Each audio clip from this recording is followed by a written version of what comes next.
Hello, everyone, and welcome back to another episode of the Story Church Project. We're looking at the faith formation in a secular age. It's a book by Andrew Root, and we're into our third episode. I'm really excited to remind you guys that we've teamed up with Audible, and this is a really deep book that speaks to us on the why the issues we are facing today with young people in the church, especially in the secular world that we live in. And we've teamed up with Audible. You can click on the link in the description notes. You can go and click on the link on the description in YouTube if you're watching there, and look for the book. Type in Faith Formation in a Secular Age, and you'll be supporting us while at the same time receiving a free copy of the Audible book that you can listen to and also be part of a free trial that Audible is giving out. So you'll be supporting our channel. You'll be supporting us to be able to produce more content for you guys. And we really appreciate for those who have already done so. And if you haven't, do it so you can follow along and just get this value, suck this value into your life of these issues so that we can look into building better solutions for our church today. Well, anyways, thank you guys. We're going to watch in this episode or listen in this episode, the rise of youth culture, Freud's theories. This is a new person that comes into the picture, in the 1960s counterculture. And you might be thinking, why are we even going to be talking about that? Well, those things reshaped society's idea of what is true and what is meaningful. So let's get right into it.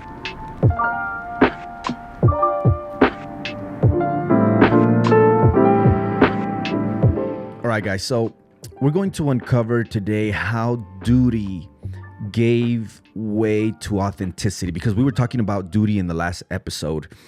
And we're also going to look at what this means for spiritual growth today. This is very important because we need to wrestle, like we saw in the introduction to this series. We need to wrestle with history.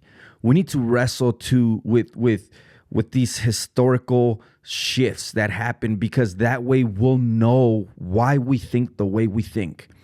We'll be able to evaluate what the problem is to therefore come out with the right solution. But we can't go straight into solutions. And this is usually what we do in church today. We start creating frameworks. We start creating solutions into how can we get young people involved? How can we help out our dying churches? But we really haven't even wrestled with what the problem is. And sometimes these are hard conversations, but they need to happen. So I appreciate you guys joining here today as we unpack this. So let's continue talking about this shift that brings the church into this obsession with youthfulness that doesn't necessarily start in the church. Sigmund Freud, this is a key character that he's going to help through his theories and ideas. He's going to help shift and combine what we know as youthfulness and authenticity. So just real quick, because this is really important, and hopefully you have some aha moments as you read the book with us or as you listen in this podcast. So Freud, he split the mind into three areas. He said we have the id, we have the ego, and we have the superego. Now, don't get me wrong, I'm not an expert into psychoanalysis or none of that, but if we were to simplify these three areas, they're very important, because these are the ones that are going to help out develop what authenticity and youthfulness is today. So the id refers, the id part of the brain, it's spelled ID, refers to the desires, the instincts, and the pleasure seeking that we have as human beings, right? So all the desires that you have, all your instincts, all my pleasure seeking just area of my brain is what he calls the id. Now, he has something, the next part of the brain, he calls he calls ego. And the ego is like the regulator of the id. The ego is kind of he calls it to simplify it, Root calls it the babysitter of the id, right? It's the one that kind of says, hey, that's not right. Or those desires, those are good, but those are not. Those instincts, they're good, but these are not. This pleasure that you're seeking is good, but this one is not, right? That's the ego. But then the third part of our mind is the super ego. And the super ego is kind of like society's voice of shame and guilt. The super ego is not only the babysitter, we can call it like the punisher. The super ego is the punisher of the id, right? So the super ego, according to Freud, is kind of developed by society. Society develops this voice of shame and guilt. So you have, again, the id, which is our desires. They're the instincts. They're the pleasure-seeking part of our mind. The ego is kind of like the babysitter that says, okay, watch out for that. But the one that actually punishes us, the one that brings the shame, is the super ego. Now, Freud calls children geniuses of desire. Why? Because children will pursue what they want without feeling guilty. So he sees children just, the id in children is just full blast, right? And they don't care. They don't have guilt. They don't have shame. And he sees this as something positive with the limitation, of course. So Freud develops this foundation that youth becomes idealized because they're closer to when they were children. They're closer in time to that timeline where they were children. And if they're closer to that timeline where they were children, then their id part of their mind is functioning better, and it's truer to self. It's more real because the id isn't as controlled by that super ego that's always there shaming and guilting it based on, but that super ego is based off of society. Now, this is kind of interesting because you know how Satan is in the business of making counterfeits? So God does a specific model and Satan comes and does a counterfeit, right? So just because something is created by God, right? Or something is made by God, Satan comes and he makes a counterfeit out of that. Now, that doesn't mean we go to extremes, right? One example of this is when people talk about music, right? Satan didn't create music. And so we have people, fundamentalists and sometimes in the church saying, oh, we can't use those instruments because, those are Satan's or those are secular, right? No, he didn't create those. God creates those. Now, can Satan create a counterfeit of that? Yes, of course. And can he create things that lead astray? Yes, of course. But not just because there's a counterfeit to it, we reject the whole thing, right? And so we kind of need to keep this in mind when we're talking about authenticity, because at first it might seem like we don't, or the book is talking about, authenticity isn't good, authenticity is bad. No, we have to look at it through the eyes of history, and two things can be true at the same time. While being real is important, being real in of itself or true to your own desires is also not as good. So, for example, Freud says children, like that's why young people, they're closer to this true self. So we should be like children. That could be a counterfeit. And Andrew Root is saying that when Jesus speaks of us becoming like children, because it's Jesus who said this before Freud, right? But Jesus is saying for us to be as children, and to look at children as models of dependence and trust, not as models of raw desire. And that's a key difference. So with Freud's ideas, you start the world starts to develop, or the Western world starts to develop the idea that authenticity is living from desire, not living in dependence of God. Freud says we should be like children because the id part of the mind, we can just do what we want, live at our desires, look for our true selves, go with our instincts. When Jesus says we should be like children because we need to learn how to depend more on God himself. This is important because, You might be asking the question, what happened? In the last episode, we were talking about a mass society that was created for consuming, that they had a duty to serve. And yes, post-war society from World War II said we need to serve our country by consuming, right? We need to beat the Marxist idea. We need to beat the Soviet Union ideology by consuming, by becoming an ever powerful, a very powerful economy. But then something happened. As companies were making products and people were just buying left and right, it came out that some of these companies were making products that broke easily, and they were doing this on purpose. You have other elements like people just feeling empty after buying things and just not being fulfilled. And so young people began to see this as being fake. One of the things that the post-war generation did when they grabbed onto this duty to consume, this duty to buy, is that they became conformant, right?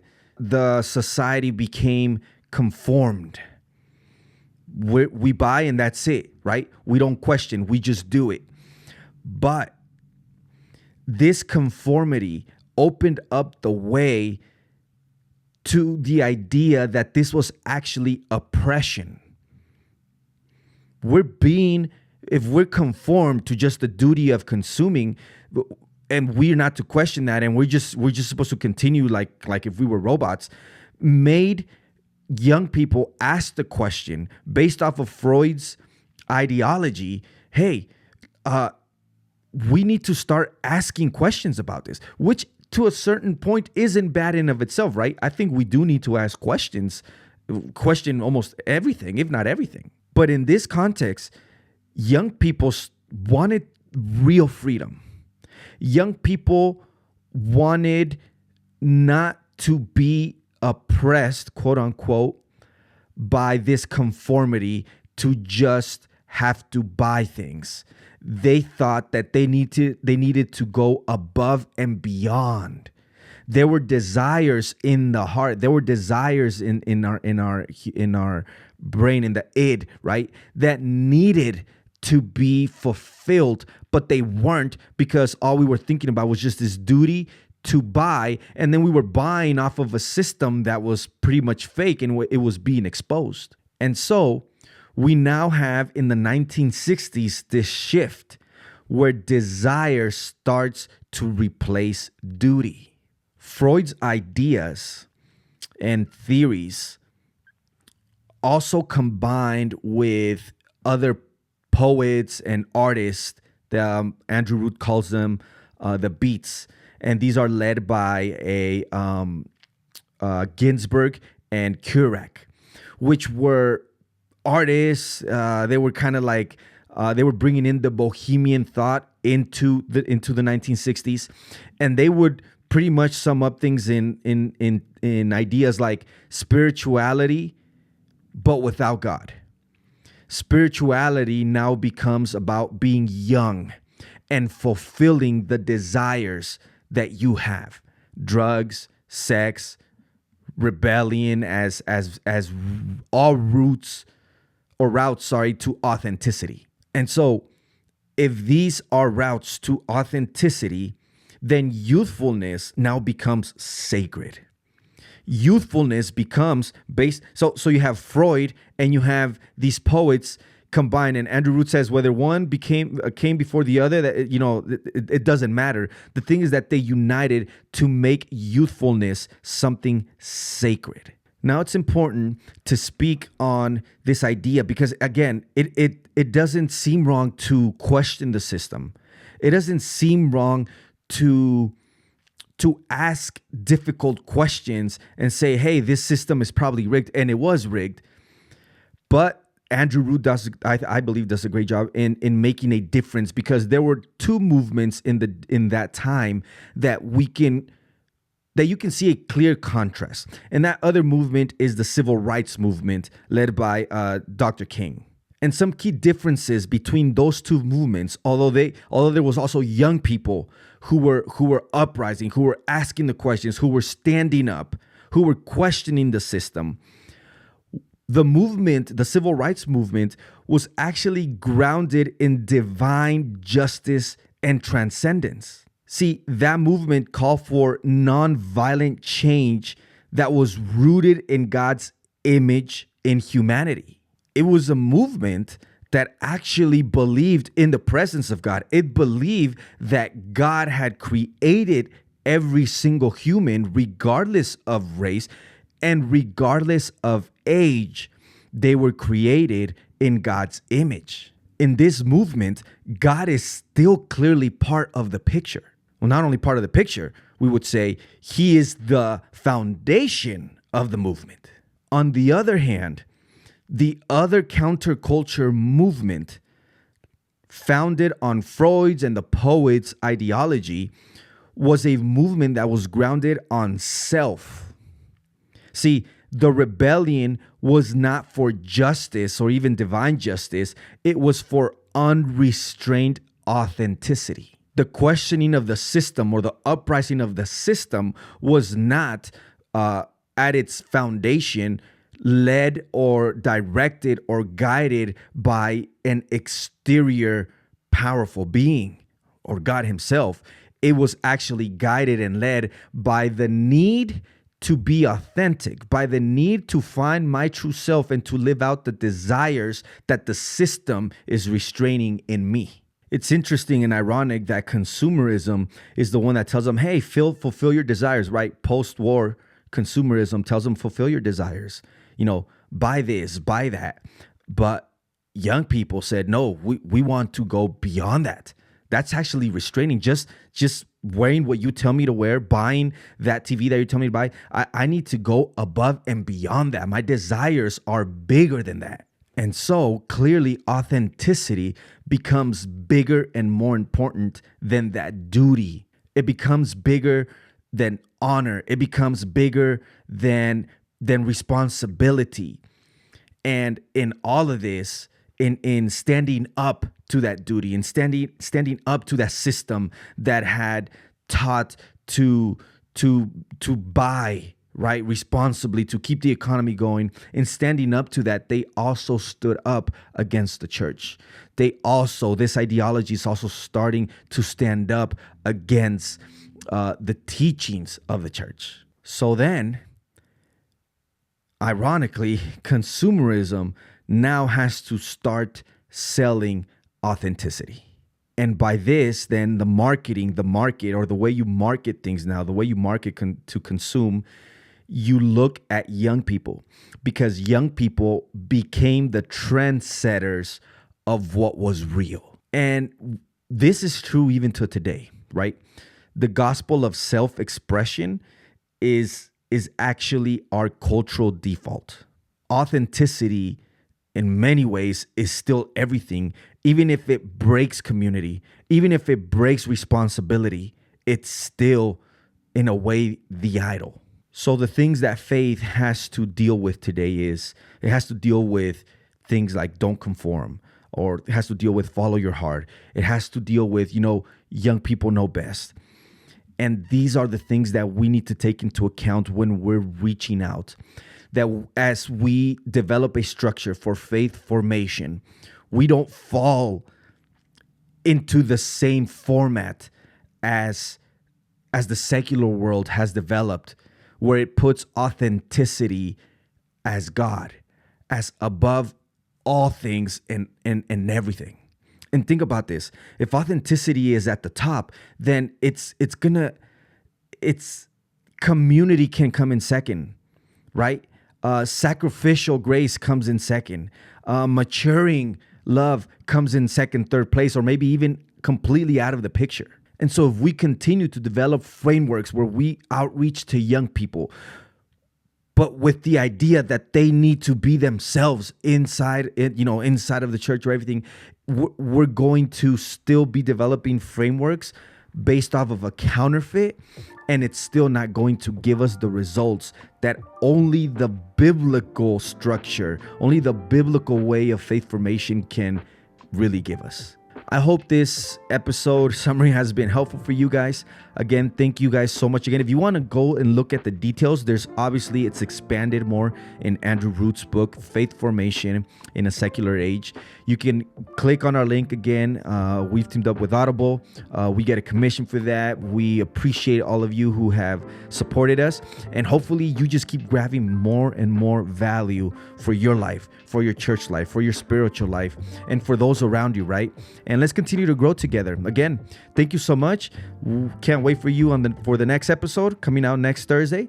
And I hope you guys have a great one. Again, thank you so much for listening to the Story Church Project podcast. Catch you guys in the next one. Peace.